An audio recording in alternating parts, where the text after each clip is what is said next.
For as long as our records go back, humans have been looking to the stars. We've used them to navigate, to track weather and tides, and to tell the stories of who we are and where we come from. Here in East Arnhem Land, that connection to the night sky has been passed down for generations. And now it's being carried into the future, propelled by rocket fuel. We're here in Australia, and we're gonna launch some rockets. We're following 2 NASA rocket missions as they try to understand how stars make the planets around them suitable for life. I'm Miles Hatfield, and in this episode, we're talking about living with the stars.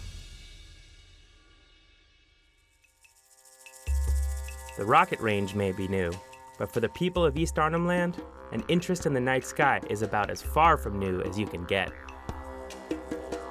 This is the traditional home of the Yolngu people, one of the oldest cultures on Earth. As owners of the land and partners in establishing the new Arnhem Space Center, they're enriching cutting-edge space research with thousands of years of tradition connecting them to the night sky. As the NASA crew arrived in Australia, we met Jawa Yunupingu, elder in the Gumatj clan, one of the 13 clans comprising the Yolngu nation. Jawa is also chairman of the Gumatj Corporation, which represents the interests of the Gumatj people in political and economic affairs. He invited us back to Gumatj Corporation headquarters, where we spoke with him and Klaus Helms to learn more about his clan and their long history with the stars. We talk about the stars and how important they are to the Yolngu people culturally. You know, instead of compasses, we followed the stars to get to wherever we wanted to get to. One of the stories Jawa told us was about a prominent cluster of stars known to Westerners as the Pleiades. Cultures all over the world have stories about the Pleiades, which are often portrayed as siblings. The Gumatj story tells of 7 sisters who rowed across the sky in a large canoe.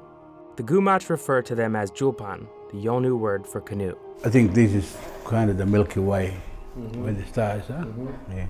And the 7 sisters, we sing that in our song lines of the Julpan, them. This is the canoe, the Julpan. According to the story we were told, the 7 sisters fish and gather food until they reach their home beyond the horizon, where they cook it. The Yolngu say they can sometimes see the smoke from their fires from beyond the horizon. In the stories, they look down and look up at the country as well as the people that they were once.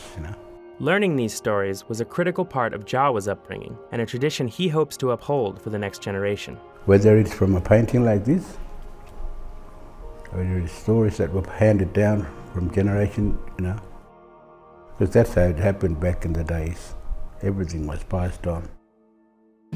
As the traditional landowners, the Gumatj Corporation are leasing the land to Equatorial Launch Australia and have been working with them and NASA to make the launch range a reality.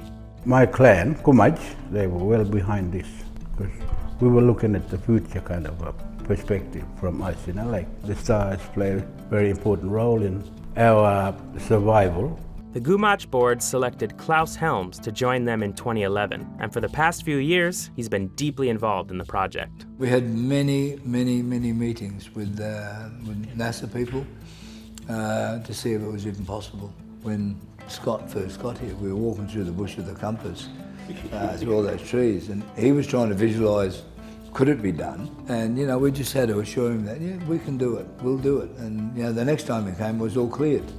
So, that was a sort of like a breather for him to think, God, we've got a site. In a few short days, that site will be put to its first test as it propels a rocket into the night sky for an even clearer view of the stars. But there's one star you can never see at night. I'll give you a hint. Today, it continues to grow our food, light our way, and keep us warm. That's not food. That's right, our sun. Next time, how our sun helps us understand habitable worlds elsewhere in the universe, and how it can mislead us.